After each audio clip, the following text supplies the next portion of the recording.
All you jerks out there, be on alert. We are putting you on blast this morning. It is Dump Your Significant Jerk Week. So, ladies, how do you know it's time to get rid of that jerk in your life? GalTime.com has some experts, and they actually have 12 different ways or ideas or tips on kicking him to the curb and how you know it. And as I said earlier, do not take this to me. It's not a 12-step program to get out of your jerky relationship. It's one step. Hit the door. Exactly. Okay, so we're going to run down a few of them for you, okay? The relationship feels like a job. It feels like, oh my gosh, I have to work at actually liking him. It's not fun. It's not relaxed.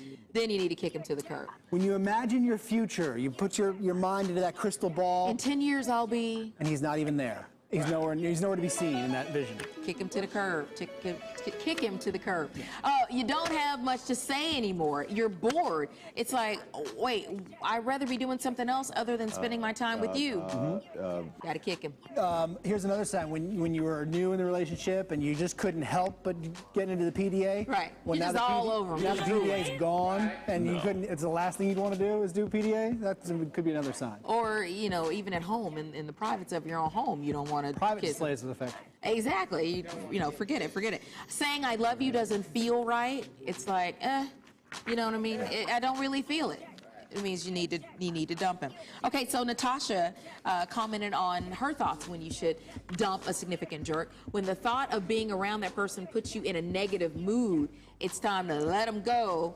So not even worth it. Deuces. And Sherry writes in and says, when the PlayStation becomes his first priority. Well, for some guys, that was always the first priority. Danielle says, when you start actually working late so you don't have to come home, LOL. That's not a good sign. And Danita says, when you are ashamed with the way he treats you, you take his bromance more seriously than his own romance. Go to GalTime for more. It's Dump Your Significant Jerk Week. Share your worst breakup story, whether you were the dumper or the dumpee or even someone you know. Your story can win you an Apple iPad. Details at GalTime.com.